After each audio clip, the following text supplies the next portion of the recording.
Around the time I was 21 in 1978, I started going to clairvoyance to check in on Kim, to make sure she's safe, to make sure she's living that better life. I was worried that she may have been abused in some ways, mentally, emotionally, sexually, and I needed to check in. I needed to make sure she was safe. I was so worried that that wasn't the case.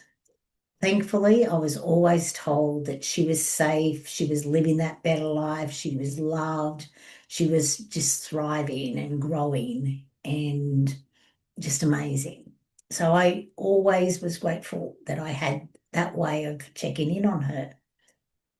I knew that we were emotionally connected. I knew that I could feel her, and I was hoping that she could feel me. Though I always was told, even from the first visit, that she would contact me when she's 21. So that gave me we're going to have a reunion. We are going to reunite. Didn't know how that was possible. It was closed adoption. The records were sealed. They were never going to be changed. And then in 1991 in Australia, they changed the law. I could apply for her adoptive birth certificate, and she could apply for for her original birth certificate. And I didn't know that at first, though. I didn't know that in 1991. In 1991, I knew that I could register my name and say that I am open for contact, for reunion, and she could do likewise. And if we both did it, they would match it and then they would reach out to us. So I did that in 1991. And then it wasn't until later, probably around 94, 95, that I became aware that I could apply for her adopted birth certificate. And in that year, a couple of things happened. My dad had a stroke, and I read in a magazine that adoptees very rarely contact their birth parents because they feel they've been rejected once and they wouldn't be rejected again. And it was fast approaching her 22nd birthday. So I decided to to reach out and to apply and receive her her adoptive birth certificate.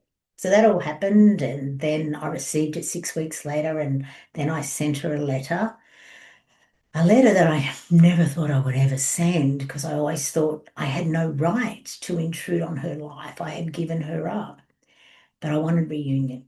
And I had been told at that stage, oh, for 16, 17 years that she was going to contact me, and the year's fast ending and she hasn't done it. So maybe it is me that has to do it. I can't wait any longer. I want to see her. I want to touch her. I want to hug her. I want to make sure that she has lived this better life, that my pain and suffering was okay because she has lived this better life. So I did that. I sent her the letter, and 5 years later, she responded. And then, of course, I wrote back to her the very next day, which freaked her out a little bit. I found out years later because she had taken 5 years, and apparently many drafts in that 5 years that she just couldn't send. And I respond the next day. But I'd been waiting so long. And that's when we began our reunion journey. And me being me, I pushed, pushed. I didn't go at the pace of the slowest person. I didn't honor that. I I wanted to meet her. I wanted to hold her. I wanted to have my family meet her, who had always wondered about her. And I read my letter to my mum because she was away at the time when read Kim's letter to at the time. And, she was like, oh, thank God you know, thank God she's had that good life. And, I never really spoke to my parents about their loss and grief, about their decision to give away their first grandchild. So who knows how they had suffered throughout the years, especially them being older and wiser. I'm surprised they even did it in the first place. But anyway, that was their life journey. That was their choices. So reunion began, and so I received the letter in the April, and by the December we physically met. In between, we'd had a few letter exchanges and a couple of faxes, and then I thought she's never going to phone me, so I'm going to phone her. So I phoned her. We spoke for about an hour, and then I decided to fly to Sydney and meet her. And I was going alone, and she decided to come alone as well, even though she had a lot of people who were there to come with her and support her. And it was a lovely meeting. It was so beautiful. And as I looked at her, I could see, I have 5 sisters and a brother, and I could see all of their features throughout her. And I could even see a little bit of her father's auntie in her. And it was so great. And of course, I wanted more and more and more and more. And then eventually, I decided to move to Sydney. I decided to move back to Sydney. I had left Sydney when I was 19 to move to the Gold Coast. And the boys were all fast growing up by now. And it was time. It was time for me to go back to Sydney, to be closer to her. She lived in an area in Sydney where if we had stayed, my husband and I had stayed in Sydney, that's where we would have lived, which is very coincidentally, but then there's no coincidences in life. As you get older, you start to realize that. And so we moved back, my husband and I. The boys were all off traveling and doing all their own thing by then. So it was probably one of the worst mistakes I could have made from her perspective. Unknowingly, I parked myself in between where she lived and where her adoptive parents lived, which wasn't good. She wasn't happy. I wasn't saying the things that I should be saying. I was just being me. I was very needy, and I am not a needy person in any way. So that didn't help at all. And eventually I came to a stage where I have to stop this. I have to stop this. I cannot be this person. This is not me. And I sobbed and sobbed after a fight, a misunderstanding we had. And I sobbed probably all night, and I released it. It was the best thing that ever happened for me. I needed to release my neediness, I have to make sure you're safe. I need to make up for time. I need to. And of course, we never can. I had missed her growing years. And we hadn't really dealt into our traumas at that stage. So this went on for quite a few years, and it wasn't easy. Kim started to feel different when we were together. She could feel the biological connection, the longing. She could feel it more. Not that she ever shared that with me at that stage. And then Dan passed. Her half brother passed in 2011. And that was 8 years after I had been living in Sydney, which wasn't good, and it wasn't good for her. She wasn't able to come to his funeral because we decided to have the funeral on the Gold Coast, and that wasn't good for her. But she was grieving, and no one around her said to her, of course you're grieving. You're grieving a lost relationship, a relationship that you can never now have with him. But no one ever said that, because everyone was like, why are you grieving him? Who's he to you? Of course, not realizing, because it was a big secret, our relationship. Not many people knew about it. Not many people were open to it. Why would you want that? You've had a perfect life. Everything is great. And of course, I wasn't aware of all of this that was happening either. So eventually, after I left my corporate life, and that's when I did the deep dive into me, and I started to really work on me and to become my own best friend. That's when we started very slowly. We still had a lot of very big fights, but at least I woke up enough to apologize for her for my choice. And apparently that was what she was waiting for, because how could she have a relationship with me if I didn't even apologize? And I wasn't going to apologize because I was so deep into my beliefs that I thought she should be grateful to me. I've given her this life and I've suffered and she hasn't, and everything's great. And of course, it wasn't for either of us. So that's when we really started to look at us and start to put us first and start to realize that everyone else in the world separated us and are happy with that separation and want to keep us separated and do not want us to come together. So many people in her life were saying that. And then eventually we were like, but what do we want? What do we want? And we chose each other. So that's when we started to stop hurting each other and to come together in a way that we could honor each other. Start to look at each other's journey, to understand it, and not to fix it, not to heal it.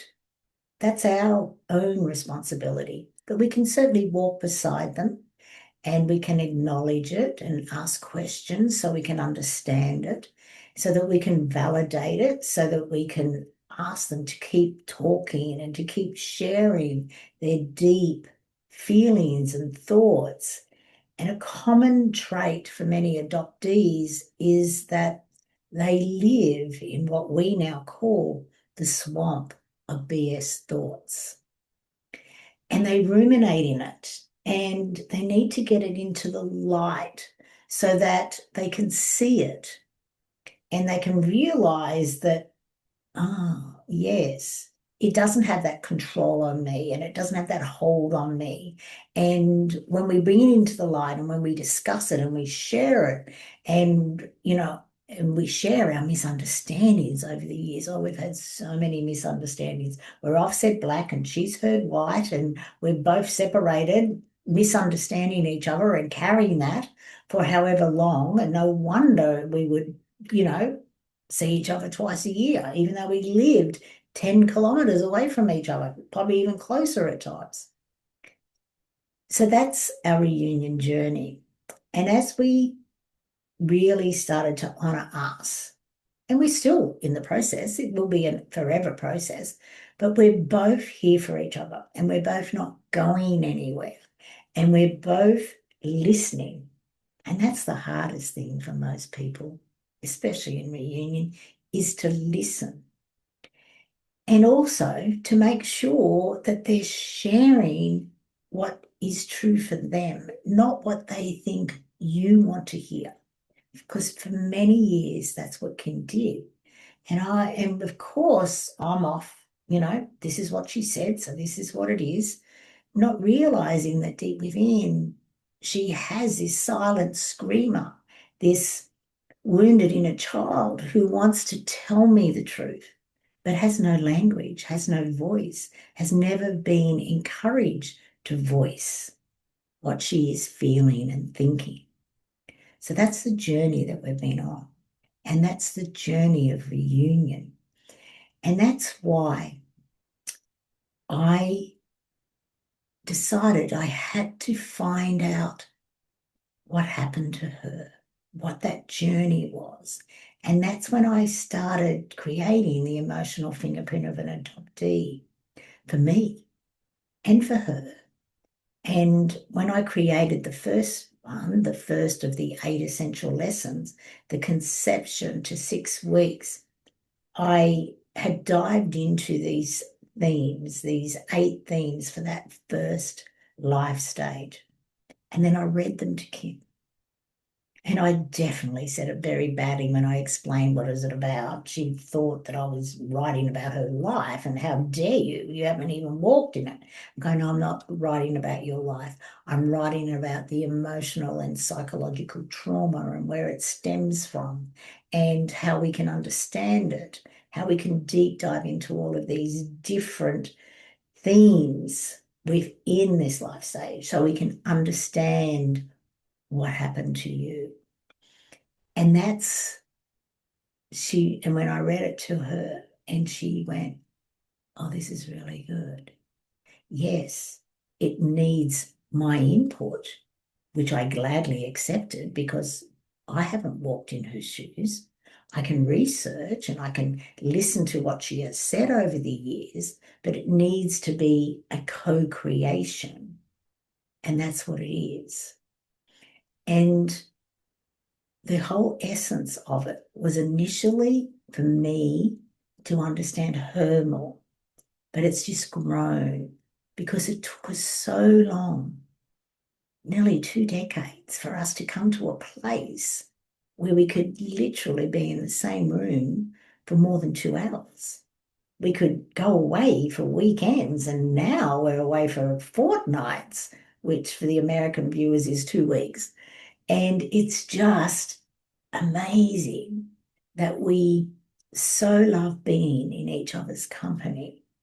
But it was because of this understanding and how it all started from conception, from our connection that we developed while she was in utero, through her listening to me, through her hearing my heartbeat, her moving with me, her even taking on the emotions. Imagine my emotions 5 months in the unmarried mother's home, what she was taking on, what she was listening to all of the people telling me that I have to give her up for adoption, that I have to separate. I'm pretty sure she was inside screaming, do not listen to them. No way, you cannot listen to them. We have to stay together. And unfortunately, I didn't hear her. I didn't feel her. I didn't understand her journey.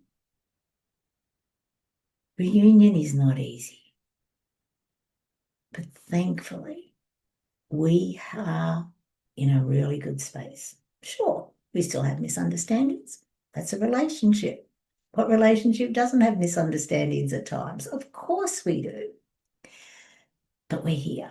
We're not going anywhere. Neither of us are going anywhere until we go on to our next adventure, of course. But that's a long way off. We've got way too much to do before then because we're here to ensure that we have the relationship where we do continually ensure that we are individually better than yesterday me, and together we are better than yesterday us, but more importantly, that we can help people, society, to understand that adoption begins with loss. It doesn't begin when the adoptive parents take their child home. They have a blueprint long before they are placed into your arms. And the more people understand that, the more that they can ensure that the child is understood, heard, validated, and loved for who they are, not for who you want them to be. That's the reunion journey. And of course, I would have loved that I had been with her entire life. But as that was not possible, and we can't go back and change it, we are ensuring that we are co-creating the most ideal mother-daughter relationship that has ever been co-created.